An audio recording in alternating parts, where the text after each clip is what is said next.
Hi, this is J.R. Ridinger and I'm back with you again.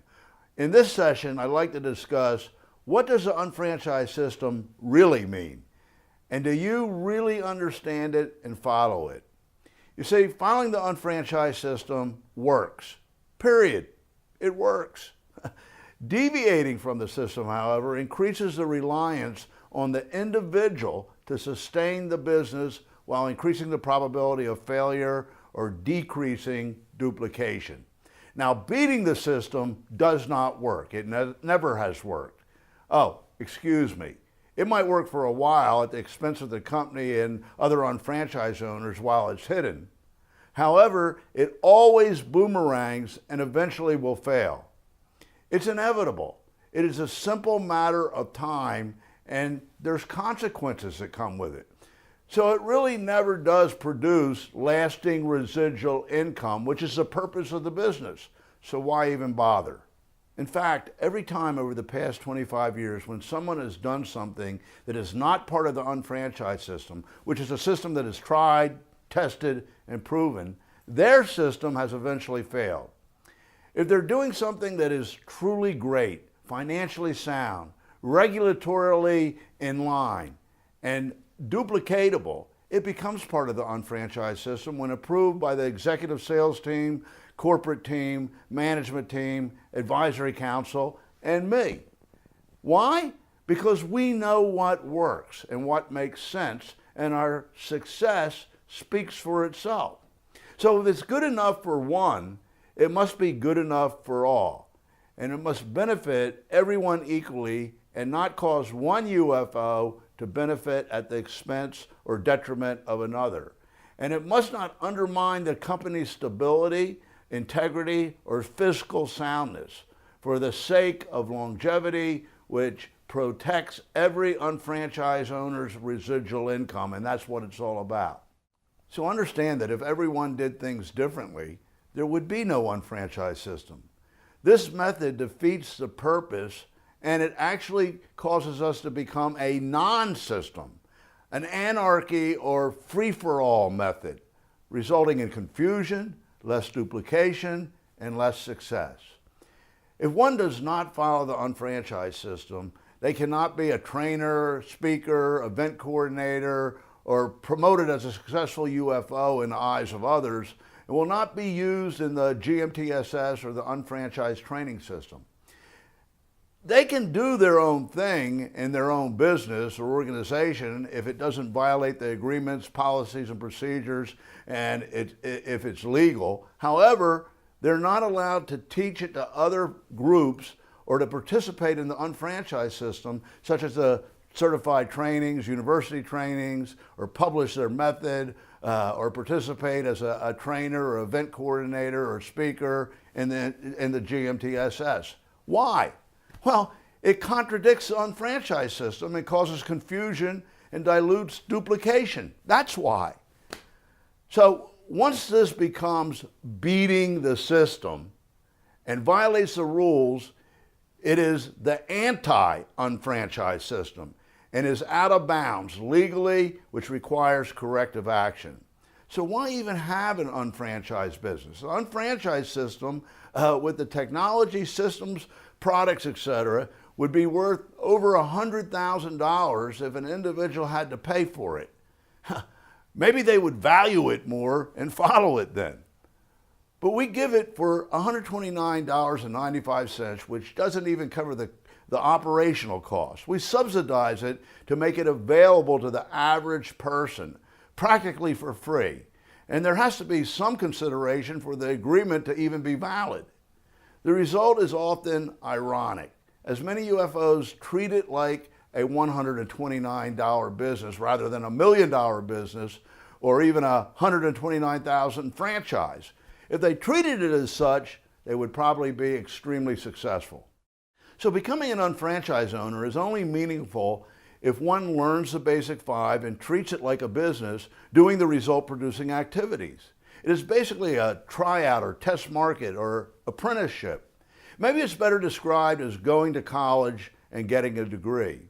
But when you graduate here, you have a job at the master unfranchised owner level which simply measures being open for business by doing the business.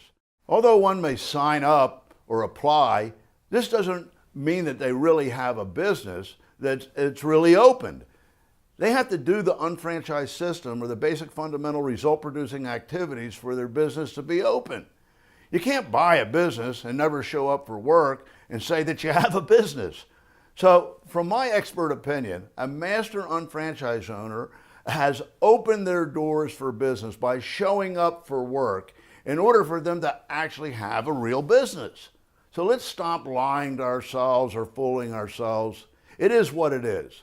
And I'm extremely accurate and on point about this. It's not semantical, it's reality. So if anyone wants to debate this, come on, I'm ready. See, the unfranchised system is not just a word, a concept, or a marketing jargon. It is a real system with real technology, systems, products, training, coaching, promotion, etc. You define if you have one not by signing up, but by doing it. The biggest idiot, in my opinion, is the one who does not follow the system. It's okay to do nothing or sign up to buy products at wholesale, but that's not an unfranchised owner. So remember what I taught in the previous posts, articles, and video. The 4 major cornerstones described in the recent videos are what make up the unfranchised system. Now, do you appreciate and understand the unfranchised system? You see, this is real. It's a tangible business with technology and systems that are proven to work. The question is, does a new UFO follow the system and work it? Because if they work it, it works. So why is the unfranchised system an accurate description of a real business? You see, people like to relate anything new to something that they already know as a reference point to compare it to. In Market America, the unfranchised business opportunity is really not like anything else out there that exists. But if I were to compare it to anything, I would compare it to a franchise. However, it has powerful differences and advantages that make it even better. It eliminates the downside of franchising, but offers the same systemization and uniformity, as well as a turnkey system that works. So there's required ways of doing things just like in a franchise. However, unlike a franchise, we eliminate the royalties and franchise fees. So in reality or practice, it is the opposite of franchising in an economic model. So we call it the unfranchised business. The unfranchised business is similar to a franchise in that it provides the following: systemized, standardized, and uniform systems or ways of doing things, and required ways of doing things, and operational requirements of the franchise. That's the way franchising works. It provides a proven management system, professional marketing tools, standardized training systems, products and services at the lowest possible prices, branding, and increased visibility. But unlike a franchise, the unfranchised system eliminated the downsides of franchising, such as no franchise fees or royalties, minimal startup expenses, potential tax advantages, no large monthly overhead, no territorial restrictions, and you can start up part-time with flexible hours, okay? And there's little risk at the end of the day. But there are legal and marketing model elements of franchising. The components that Market America's unfranchised system have, we're going to kind of say yes to if it has it. And those that it doesn't, we're going to say answer no to, and just kind of go through a checklist of things to see how it is similar and how it is different. So let's talk about the elements or legal requirements of what a franchise is. These are legal elements of a franchise and the most common best practices of well-established, successful, and profitable franchises. So we want to go through this list and determine, yes, do we have that? Or no, we are not like that. Usually the no is to something that's a downside of a franchise. So trademark and brand protection requirements to use the brand name and their programs and systems. Yes, we have that. Next, franchise fees and royalties paid by the franchisee to the franchisor. Well, no, we don't have that, and that's a disadvantage. Controls and required ways of operating. Requirements. Well, yes, we do have that, and it's important. Next, a proven system that must be followed and following the franchise's system and processes. Yes, we have that, and that's what we've been talking about. Next, restrictions and operational requirements. Well, yes, we have that. Next, a franchise agreement with requirements, systems, and ways to operate. Yes, just like a franchise, we have that. A franchise manual and policies and procedures, rules and regulations, proprietary processes and trade secrets, operational and marketing systems, and best practices. Why, yes, we have that, and for good reason. It's what it makes a franchise work, and it's what makes UnFranchise work. Next, the franchise maintains the contractual right to terminate a franchise if they misuse the name or do not follow the system, the requirements, the policies, and procedures. The answer is yes, and with good reason, because just like in a franchise, if somebody was doing something to tarnish the name or that didn't work, it would affect all of the franchises. Same thing here. Next, let's talk about some benefits and advantages or best characteristics of successful franchises. One is name recognition and growing visibility. You see, we must protect our name and reputation for the benefit of all of us. But yes, we have that. Next, common community in different geographical locations, providing consumer expectation and confidence that they will receive the same products, quality, and service because they all adhere to the branding and following the same system, offering the same product at comparable prices. So if you expect something at a Holiday Inn, or if you expect something at a Marriott, or if you expect something at a McDonald's or a Starbucks, it better be the same as it is everywhere else, or they're going to devalue their system, and they're going to have to do something about it. So it's applicable here too, isn't it? Geographical territory. Now, this is not a requirement to be a franchise, but it's generally accepted as a best practice because the franchisor wants some protection. Well, we have no need for geographical territories here. So the answer is no. But we have unlimited territories, and it's defined by organizational or customer base and cyberspace and the genealogy, which is protected. Next is training and marketing support necessary to learn the business and the system and make them successful. Well, yes, we have that. We're all about that. Next is a proven business operational and marketing plan. Well, the franchisee doesn't need to figure it out because the advantage of franchising is figured out for them. And we do the same thing. So yes, we have it. Next is products and services at the lowest possible prices. Why, the answer is yes, that's what we're all about. Next is growing visibility and brand name recognition, exposure, advertising, and social media. Why, yes, we're all about that. We do it great, and you benefit from it. Next, let's talk about an example of how it works. I want you to just sit back, clear your mind, and think about this for a second. Franchising is an $840 billion to $1 trillion market, so it obviously works and is proven.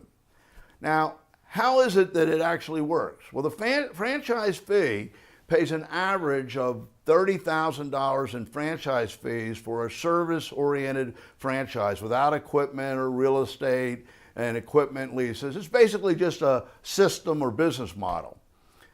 Now, when there's real estate, with real estate, equipment, leases, technology, and high cash flow or profit, it averages $147,000 in the U.S. So fundamentally, the franchisee pays the franchisor for for the right and privilege to pay 5 to 10% of your sales or the franchisee's sales per month to the franchisor. Now, most franchises are not revolutionary new systems or rocket science, but pretty mundane, common business models like hot dog stands, burger joints, chicken stands, or shacks, coffee shops, mailbox rooms, or shipping centers, auto service shops, cleaning and steaming services, etc. Do you agree with that? So why do people do that? Why pay $147,000 for the use of the system and the name and then pay 5 to 10% of their sales volume? Well, it's mainly for a proven system, support, and training, which increases the probability of success. But you know, they probably could have figured it out for themselves. Now, Market America provides exactly the same thing, but the economics are the reverse of that. There's no large franchise fee or investment. So the business and you, the franchise owner, or in our case, the unfranchised owner, are why we do the reverse of that. Therefore, appropriately called the unfranchised business. However, one must follow the unfranchised system, just like in a franchise, or there is no franchise or unfranchised business. I hope you get that. So here's a conclusion and final point on this. Unlike other opportunities where everyone does things their own way or tries to find out what works and there is no required system of best proven methods and practices, we do provide the unfranchised system and we all do it the same way. We use the power of duplication, which is the key to success in the business. And it is your choice to follow it or not, so long as you do not violate the rules, policies, and procedures. Now, why someone would not do that is just senseless, and to me, it's to their own disadvantage, even if they think they know it all. So remember the irrefutable axiom on success. The difference between success and failure is that the successful person did what the unsuccessful one did not do. It doesn't really matter why. But the basic 5 in the unfranchised system's best practices were created by looking at what the most successful people did or do and identify the commonalities or golden threads that runs through them. 10 years prior to Market America, I did the research and tested this. Then I repeated it for the first 10 years of Market America over and over again. Although things may have been added that developed and proved to be valid in a digital age, it still comes down to the irrefutable fundamentals and the systems. So why would someone want to reinvent the wheel is beyond me and beyond my comprehension, and it's just simply not smart. In fact, it makes no sense and is very risky. Each of us has to sleep in the bed we make for ourselves. And look, I can guarantee you, people like Elizabeth Weber and Frank Kiefer and Pam and Tony Bowling followed the system. We did it together. However, to beat the system and to create schemes and scams that are obviously out of bounds and violations of the Independent Unfranchised Owner Application and Agreement and the Management Performance Compensation Plan, or MPCP, rules, policies, and procedures is a direct attack on the company and all UFOs. It is in breach of contract and is often fraud or illegal. And that is what I call the anti-unfranchised system and will not be tolerated.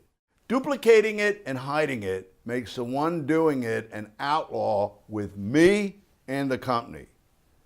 You know, it baffles me and it's disheartening that people would go to such length to abuse and undermine the system, a system that is proven and is so fair and solid when it's done right. You know, it's crazy that they would spend so much time and effort to pull these things off and hide them when it's easier just to do the thing right. I mean, I understand the entrepreneurial mind or zeal in trying to maximize results and income, which often leads to trying to beat the system and hide it. However, it is a boomerang and it comes back to hit one square between the eyes.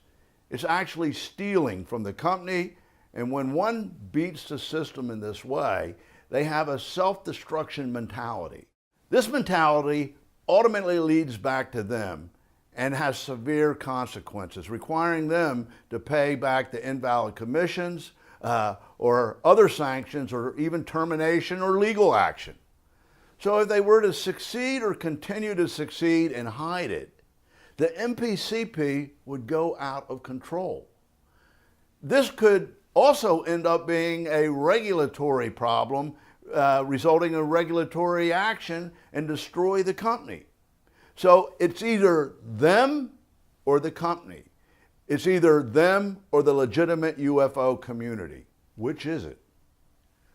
Now, anyone involved in these types of practices would be wise to end it and clean it up or admit it. It comes down to the company or them. It is one or the other. Who do you think will prevail?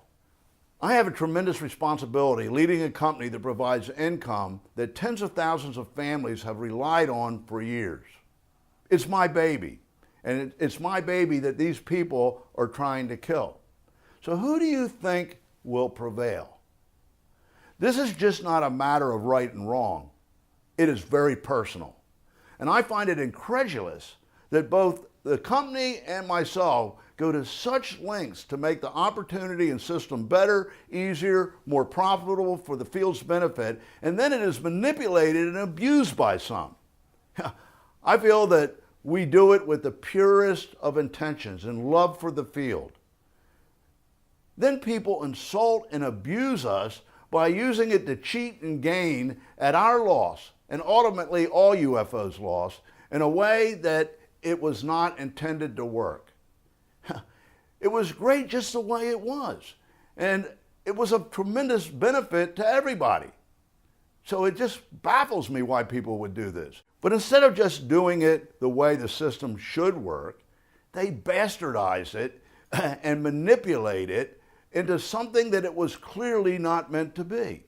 They do it intentionally and laugh behind our back. How would you feel?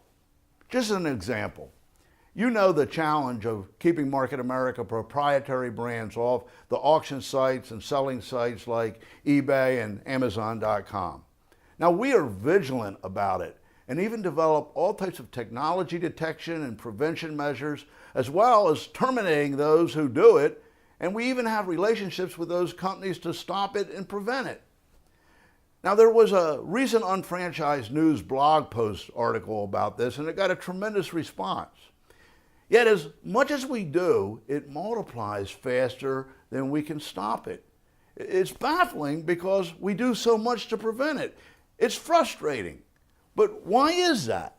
Well, we come to find out that the culprit is UFOs in the company buying products in large quantities and using the volume to create invalid payouts using fake names, bogus centers, and then taking the money and discounting the product below UFO costs and stealing legitimate retail customers from other solid UFOs who worked for years to build up a retail base and solid customers.